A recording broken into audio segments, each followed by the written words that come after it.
Bonjour à tous, je suis actuellement en Grèce, au Costa Navarino, dans le Péloponnèse. C'est un endroit absolument idyllique où il y a deux parcours superbes et je vous conseille vivement cet endroit. Donc je fais un stage avec des élèves, ça se passe d'ailleurs très très bien. On a eu un temps superbe cette semaine. Et hier, nous avons travaillé des sorties de bunker et une élève m'a filmé pendant ma démonstration. Et à la suite de cette démonstration, elle m'a filmé aussi sur deux éducatifs. Et j'ai cru bon de vous faire partager ces trois vidéos. Une un petit peu sur la généralité des sorties de bunker, mais j'ai expliqué ça d'une manière très simple. Et puis deux éducatifs que j'ai fait. Il y en a évidemment des tas d'autres. Mais voilà, bon, j'espère qu'en tout cas ces trois vidéos vous plairont. Et je vous dis à très bientôt. Bon golf, au revoir.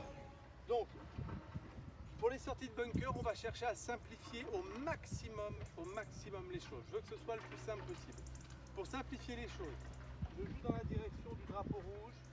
Voilà. Première chose essentielle, c'est que à l'adresse, je veux que cette face de club soit légèrement orientée à droite. On dit un peu ouvert, mais c'est surtout l'idée, c'est orienté à droite. Ça va vous permettre deux choses. C'est doublement vertueux. La première chose, ça va vous permettre de faire monter davantage la balle. Et la deuxième chose, vous allez utiliser ce qu'on appelle le bounce. Et c'est ce qui vous permettra de faire glisser ce club. En revanche, une face de club qui est fermée ou orientée à gauche aura tendance à se planter.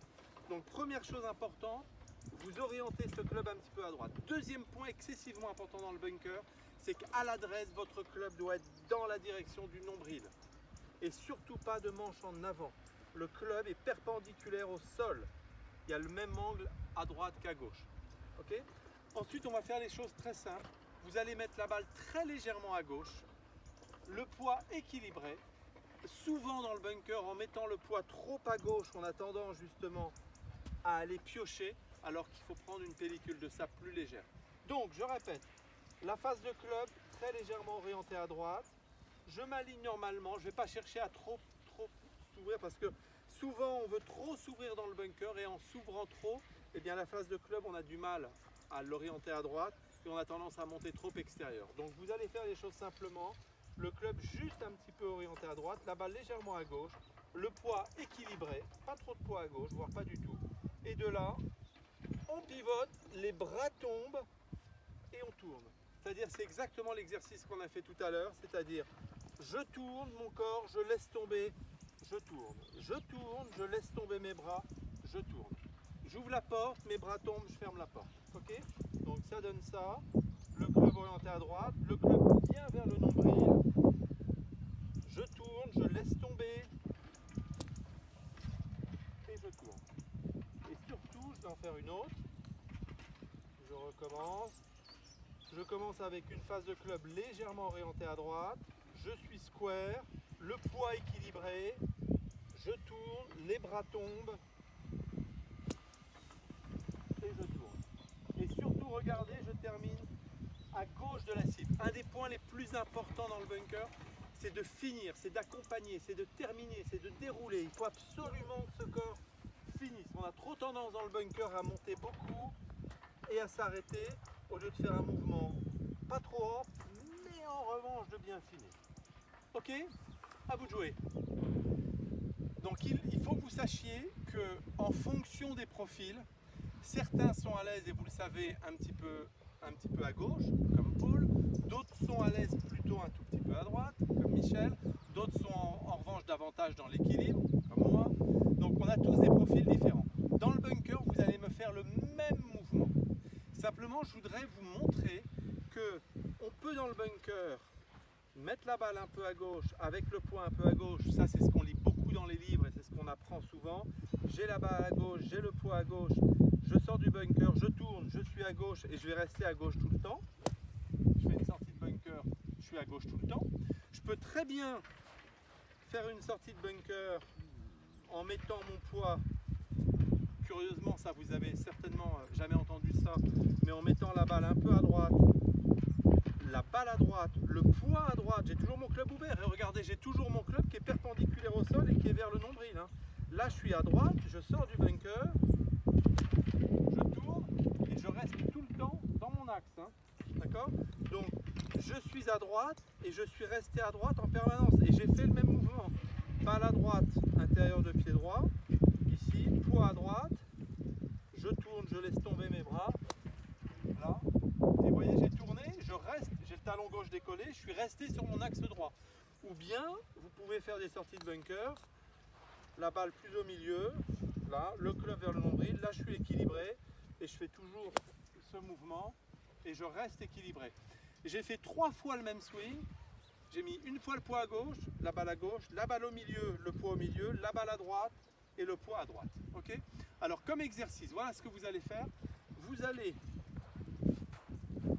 tirer un trait et vous allez faire quelques sorties de bunker en imaginant qu'il faille effacer ce trait d'une manière régulière. C'est-à-dire que ici, je vais chercher 100 balles à effacer le trait. Voilà. Là, j'ai effacé le trait autant d'un côté et de l'autre. Si jamais, systématiquement, vous voyez que vous êtes plutôt après, ou si jamais vous voyez que vous tapez plutôt avant le trait, là j'ai tendance à taper avant le trait, eh bien, vous faites une dizaine de traces comme ça, et on va voir ensemble après où vous avez tendance à taper. Plutôt après, plutôt au milieu, plutôt à droite. Et en fonction de ça, eh ben on adaptera le placement de la balle qui sera en relation avec le poids du corps. Ok? Allez, c'est parti, à vous de jouer. Très souvent, on a des images, certaines images, comme quoi la face de club, pour que la balle monte, il faut que la face de club soit ouverte et qu'elle reste ouverte. Et parfois, je vois des joueurs dans le bunker chercher à trop garder ce club ouvert. Là.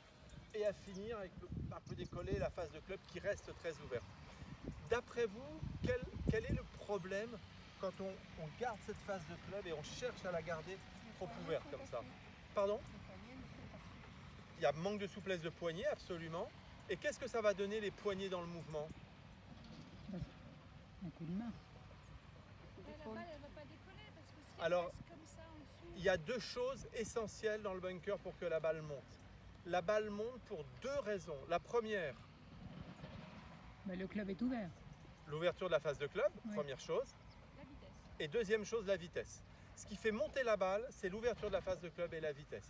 Et ce qui va dans un mouvement, entre autres, générer de la vitesse, c'est la souplesse des poignets. Il est clair que si vous cherchez à garder le club trop ici, vous n'aurez pas suffisamment de vitesse. Donc on va faire un éducatif où vous allez vous mettre pieds joints, ou en tout cas les pieds relativement serrés, et vous allez chercher avec beaucoup de décontraction au niveau des poignets, vous allez chercher à bien créer un angle d'un côté et à réarmer de l'autre. C'est juste un éducatif pour, je le fais de face, pour armer les poignets d'un côté et réarmer de l'autre. Ici. Ok, donc on arme bien les poignets, pieds joints. Je vais vous voir armer. J'ai exprès très peu de corps. Hein. J'arme et je réarme. Vous voyez mon corps, et je me mets pieds joints de manière à ce que mon corps joue peu. Je ne cherche pas à le bloquer, je ne m'en occupe pas, et je mets toute mon attention sur l'armement des poignets d'un côté et de l'autre. Je veux voir des poignets très souples, d'accord? Donc vous allez armer, réarmer, et ça va vous permettre d'avoir de la vitesse, et la vitesse, c'est ce qui permet de faire monter la balle. Ok? Donc on me fait cet exercice. Allons-y. Alors j'espère que ces 3 vidéos vous ont plu sur les sorties de bunker. Il est bien évident que dans les bunkers, il y a beaucoup de choses à dire, mais l'idée c'était de simplifier au maximum. Et je voudrais aussi que vous preniez conscience que quand vous vous entraînez, je pars du principe que le practice ou bien les sorties de bunker, en tout cas quand vous vous entraînez, utilisez le practice comme un laboratoire, c'est une expérience. Donc dans le dernier exercice, dans l'avant-dernier exercice, pardon, quand je vous demande de faire l'exercice en étant un peu à gauche, un peu à droite, essayez d'être un peu à gauche, essayez d'être au milieu, essayez d'être à droite et voyez comment votre corps réagit. Écoutez vos sensations, regardez les résultats et écoutez ce que vous ressentez. Et puis après, vous en parlez à votre pro et vous dites, écoutez, j'ai fait les sorties de bunker avec ma balle à droite, le poids à droite, je sors beaucoup mieux, je me sens beaucoup plus à l'aise, etc. Donc l'idée, c'est de tester, d'essayer. Il n'y a pas une vérité, mais en tout cas, j'ai essayé de faire les choses le plus simplement possible. J'espère que ça vous a plu. Je vous dis à très bientôt.